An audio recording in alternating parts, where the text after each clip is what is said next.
Hi, I'm Jesse Gordon. I'm going to make a video of biking from the theater to Main Street as an example of how one might bike, one might walk with my daughter who's in a wheelchair.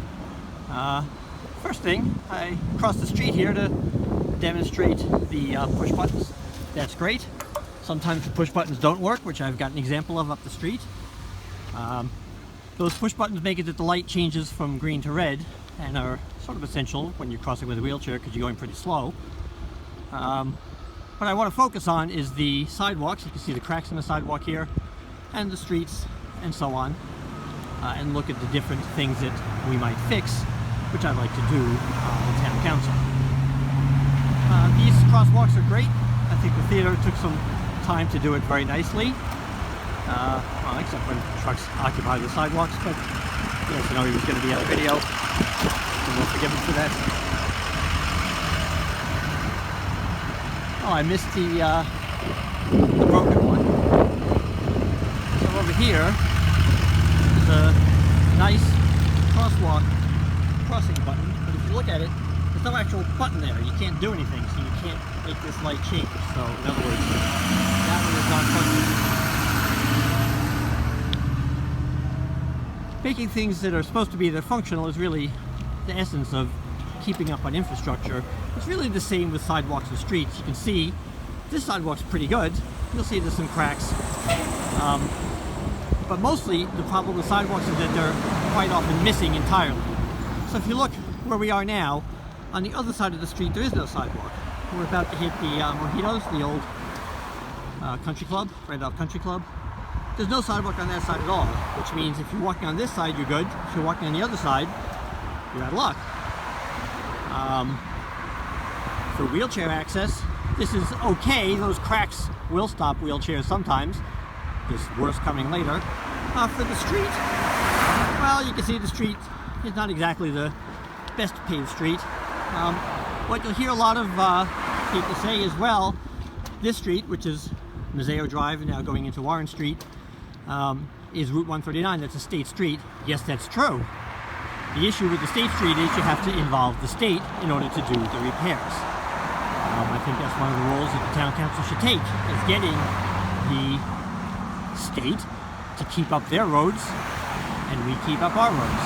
And it's the town's responsibility, the town government's responsibility, and in particular the town council's responsibility to make sure that the state and the federal government for I-93 do keep up their end. In any case, there is no sidewalk over there. That would be a state responsibility to add the sidewalk on the other side, and of course to maintain the sidewalk on this side. It's okay maintained here. The street is worse, but this is fairly tolerable. We'll see some examples where it's much less tolerable. We're coming up on the crossover to West Street, which I'm going to take. If you look up ahead, you can see that the lack of sidewalk continues on the right side and is still on our side. This set of stop signs here, the one on Warren Street, I'm going to go on the sidewalk because it's a little safer. There's a pretty busy intersection here. This stop sign going this way has been here a while. The one going on West Street is relatively new. That stop sign over there. It's nice that these crosswalks are kept up. They're not quite fully kept up. There's no sidewalk on this side, for example.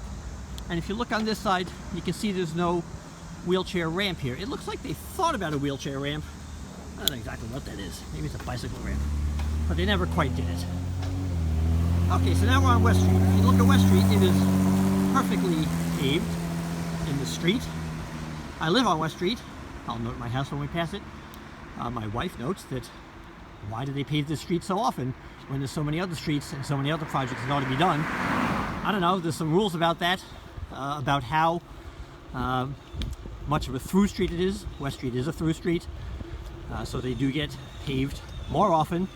I think that formula is not quite the way it should be. I agree with my wife that this street is paved too often. If you look at the side streets that we're passing, they're paved very infrequently often quite badly. Also, you might note that this sidewalk is not nearly as good as the street itself. In other words, when they repave West Street, they do not repave the sidewalk. I'm going to cross over because the sidewalk continues only on the right side now. I don't know why that is. I'm happy there's a crosswalk there, but there is no sidewalk on the left side. There's only a sidewalk on the right side. I can assure you, since I live on West Street, a lot of people walk down this street. I guess you're supposed to cross the street over there and stick to the side with the sidewalk. People walk on this street because they take the T, and the T lets them off on Main Street, and then they walk home. You can see the sidewalk here is pretty poor, and there is no sidewalk at all on the other side. I'd like to make that part of the standard repair of through streets, is that they get sidewalks updated, maybe on both sides, or at least updated so that the sidewalk is in as good shape as the main street. If you look at the side streets, they are often much less paved. That's cross street, it's okay. Hiya! Look at a couple other streets, and you'll see that there's a lot of smaller streets that really do need much more of a pavement job. Here's one now, Silver Street. This street's a mess. I mean, look at all these filled potholes on top of filled potholes. The way this works is there's a big book at Town Hall of every street. That big book says how big the street is. Silver Street is not very big, it only goes from here to Warren Street. And then how disrepaired it is. In other words, you rate the two in comparison, how important it is to fix it and how bad it is. In other words, how much it would cost to fix it. And they rank each street. Obviously this street has fallen behind in the rankings. I would like to make that book available online so that everybody can see when their street will get done.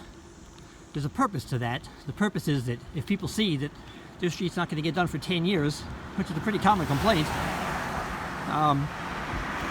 then they can say, well, why don't we spend more budget on that so that my street can get done in 5 years. I mean, you know, if you live on a small street, this is not even a cul-de-sac, but you know, there's lots of cul-de-sacs in town which have never been repaved. People who live there tell me they moved in 30 years ago and there's never been a repaving ever. Well, that means that they don't have high priority. They'll never make it to the top of the list. There'll always be some other thing to supplant them on the list. I think that we need to have a bigger budget for repaving for that purpose. And I think we need to make that book public so that people can see when their street will get repaved. There's a pedestrian who had to avoid the couch. Well, that's life. I'm not going to blame individuals for any problems, but I do want to get the town to do it right. You can see it's trash day today. I'll admit to a problem coming up with my house here. You can see that I've got a gravel driveway. This is not so good for wheelchairs either when you have gravel to run over. I do try to keep that clear. There's my house. And we're coming up on Main Street here. Now, of course, when we're right near Main Street, you can see it's paved on both sides. That's good to have it paved on both sides. It's not so good that it terminates well before one gets to anywhere one would want to walk to. So my overall goal is to make it that the town is more bicycle friendly, more pedestrian friendly, and because this is where the bus stop is, you can see it right over there, more T friendly as well. I think that paving the streets is one problem, but we should consider it in a bigger context of fixing the problems for pedestrians, T riders, and bicycle riders, and for handicapped access as well. Here we are at Main Street. You can see the bus stop is right over there, right over here. Both for the 12 and the 240, and that concludes our ride. Thank you, Jesse Gordon. Looking for your vote for Town Council. Thank you.